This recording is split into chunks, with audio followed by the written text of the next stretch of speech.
Bonjour à vous tous. Aujourd'hui, j'ai la joie de recevoir une autrice qui nous parle de rituels que chacun pourra reproduire chez soi. Dans son livre Adieu et merci, ritualiser les transitions de vie, paru aux éditions Le Souffle d'Or, Caroline von Bibikoff nous donne les moyens pour ritualiser toutes sortes de situations. Que cela soit un changement de maison, le passage de l'adolescence à l'âge adulte, ou même les enfants qui quittent le nid familial, vous trouverez forcément un sujet qui vous intéressera. Nous ne parlerons pas de tous les rituels ici parce qu'on n'a pas de temps, hein. On va pas, sinon ça durerait 2 heures. Mais on va essayer de montrer les bases de ce livre. Alors Caroline, comment vas-tu? Merci Clément, merci pour ton accueil. Et je vais bien, j'aime parler de ce sujet, donc ça me met toujours en joie. C'est merveilleux, on est là pour ça, donc on va en profiter. Est-ce que tu peux te présenter, nous expliquer un petit peu ton quotidien, s'il te plaît? Oui, avec plaisir. Mon quotidien, il est multiple. Je dirais le travail d'écriture est juste une petite partie et qui vise à transmettre, je dirais, plus largement, ou en tout cas de prendre le temps de me poser de mes différents métiers qui sont plus dans le vivant, sur le terrain. Donc au quotidien, j'accompagne des couples principalement sur la relation, la communication dans le couple et ce grand mystère de malgré qu'on s'aime, des fois la relation est tendue et où on retombe dans les mêmes schémas. Et donc voilà, ça, je dirais c'est une grande partie. Donc je suis facilitatrice, thérapeute, imago entre autres, et j'accompagne les gens comme ça. Il y a une autre partie de mon travail où je suis plutôt du côté de l'entreprise à former des managers sur les questions de communication aussi, d'écoute active, d'écoute profonde et de voir comment là, dans le milieu du travail, on doit travailler ensemble, on ne s'est pas choisi et comment on fait pour garder des relations en santé. Et puis il y a une partie de mon travail qui m'emmène dans ce que j'aime appeler mon plus beau bureau, c'est le désert du Sahara au Maroc et 2 fois par an j'emmène des gens marcher dans le désert et c'est un chemin d'écoute intérieure, de quête de soi, de quête de sens et de réémerveillement. Et j'aimais cette phrase qui disait, j'ai entendu ça dernièrement, qui disait le monde va pas mourir du manque de merveille, mais du manque d'émerveillement. Et donc c'est très très important de rester avec ce cœur qui reste ouvert, ces yeux qui continuent à s'émerveiller de la beauté tout autour de nous, alors qu'on est dans un contexte vraiment difficile aussi et qui peut-être nous éloigne de ça. Et puis j'anime des cercles de femmes autour du mystère du féminin cyclique pour aider les femmes à mieux se connaître à travers les mouvements de leur corps et puis du coup à mieux s'expliquer aux hommes qui les accompagnent dans leur vie, à leurs enfants. Et voilà, ça fait de nombreuses, de nombreuses ramifications pour un seul être, mais finalement il y a une cohérence. Ouais, je vois beaucoup de casquettes sur la tête, tu fais énormément de choses. J'aimerais, avant de parler du livre, que tu nous parles un peu plus du désert du Sahara, parce qu'il me semble que tu y as été il y a pas très longtemps, ou au moment où on enregistre en tout cas. Euh, Qu'est-ce qui s'y passe dans ces retraites, justement?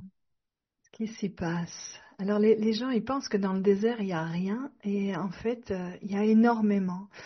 Et je dis aujourd'hui, c'est un voyage de luxe de partir dans le désert parce qu'on a le luxe de retrouver qu'est-ce que c'est d'avoir le temps, le luxe de ne pas devoir répondre dans la minute à quelqu'un qui envoie un mail, à quelqu'un qui appelle. On n'a pas de téléphone, on n'a pas de réseau, on n'a pas de connexion. Et cette grande déconnexion nous permet une reconnexion à soi et à aller dans qu'est-ce que je sens, de quoi j'ai besoin et de pouvoir finalement laisser de la place à notre âme pour alors je dis l'âme, mais on pourrait dire une psyché profonde, on pourrait dire notre inconscient, on pourrait dire d'autres mots. Moi j'aime bien l'âme. Et c'est comme si on allait là pour écouter notre âme, écouter nos profondeurs, et puis on les partage avec d'autres humains qu'on n'a pas forcément choisi pour faire ce voyage. Et on voit que dans un groupe de voyageurs, chacun va être aussi en résonance, en reflet, va apporter son petit écho de vie, et puis ça va nous permettre de cheminer. Donc on y trouve le silence, mais aussi beaucoup le lien, la beauté, l'immensité, notre humilité. Tu sais, il y a beaucoup de stages de développement personnel où on parle de retrouver sa puissance, d'être puissant, et là. Et en fait, dans le désert, on va à la découverte de notre impuissance parce qu'on est au milieu de nulle part, on ne sait pas où on est, on ne sait pas par où aller, donc on doit compter sur les berbères qui nous guident pour nous montrer le chemin. On doit apprendre à demander de l'aide quand on n'a pas le téléphone ou Google pour nous expliquer le prochain truc. Et donc, je dirais, on retrouve du lien à soi, aux autres et à la nature.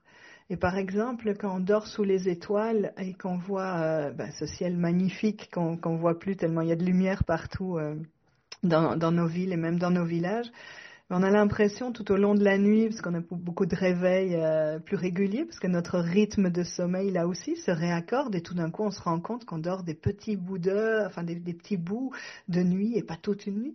Et on a cette impression que le ciel tourne parce qu'on voit vraiment le mouvement du ciel, des étoiles qui bougent. Alors bien sûr c'est nous qui tournons, mais ça donne cette comme ça. Et du coup ça remet des perspectives autres. Est-ce que c'est moi qui tourne ou est-ce que c'est le ciel? Puis déjà c'est une invitation à regarder les choses autrement. Et moi, je joue avec tout ça. C'est le désert le grand maître, mais c'est comment lire le désert, comment jouer avec ce qui nous apporte à regarder et de faire des propositions pour les gens pour faire leur chemin. À t'écouter, j'ai l'impression qu'il y a une énorme dose de libre arbitre, de lâcher prise dans ces voyages en fait. Oui, ben lâcher prise, dans s'en remettre dans les bras de la vie, tu vois. Souvent, le lâcher prise, c'est les contrôlants qui disent ça. C'est super dur. Alors moi, je suis bien contrôlante sur plein de domaines, et donc je dirais oui, ça m'aide à ça. On part quand on part, on marche en fonction de ce que la météo nous permet. On fait avec le groupe tel qu'il est au moment où il est. Et donc c'est très difficile de dire aux gens ce qui va se passer lundi, mardi, parce que en fait, on n'en sait rien. Et il y a beaucoup de questions que le mental a auxquelles le mental a envie d'avoir des réponses et où on dit bah, lâche avec ça parce qu'on ne sait pas. Et la vraie question, on ne sait pas quand est-ce qu'on mange ou combien de kilomètres on marche, c'est est-ce que ton corps est encore suffisamment vaillant et en énergie pour marcher plus ou est-ce que tu as réellement faim et en fait, c'est de sortir de toutes ces idées parce qu'il y a des gens qui arrivent en disant ah, moi si j'ai pas mes 6 heures ou 8 heures de sommeil, si j'ai pas mes 6 heures de sommeil, je vais pas bien. Et en fait, comme ils savent plus combien de temps ils dorment, qu'ils aient 4 heures ou 8 heures, c'est la question, c'est tiens, est-ce que tu vas bien ce matin ou pas? De quoi as-tu besoin pour aller mieux? Et ça, je vois dans mes formations en communication aussi que mettre des mots réels sur nos besoins, c'est une des choses les plus difficiles. On apporte des réponses. J'ai besoin que tu rentres à 8 heures tous les soirs. Mais ça, c'est pas un besoin. Le besoin, il est derrière ça. C'est j'ai besoin de plus de connexion avec toi, j'ai besoin de sécurité, j'ai besoin de me sentir en lien. Et la réponse que j'ai trouvée à ça, c'est que tu rentres tous les soirs à 8 heures. Mais c'est pas un réel besoin. Et voilà. Et souvent, on exprime des réponses qui nous conviennent et qui ne sont pas liées aux besoins. Et quand on touche aux besoins, on voit qu'on a beaucoup de réponses possibles pour répondre à un besoin. Donc ça enrichit le lien aussi. Au top, au top, au top. Donc du coup, on va maintenant parler de ton livre. On va rentrer directement dans le vif du sujet en commençant par la question, à quoi ça sert un rituel?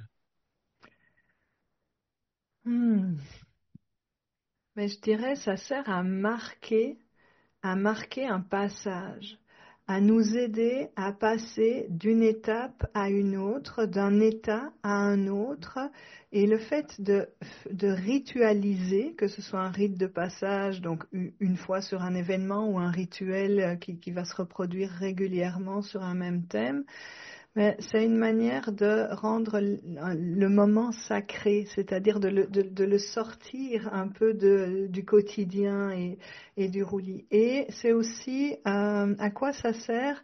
Ça sert à parler à la fois à notre conscience et à notre inconscience, mais je préférerais dire notre grande conscience, tu vois, parce qu'on dit inconscient, ça peut être péjoratif, mais on pourrait dire notre grande conscience, c'est-à-dire la part de nous qui est peut-être indicible, qui sent, qui sait, puis ça va parler à tous nos sens, à toutes nos cellules, plutôt que juste à notre mental. D'accord.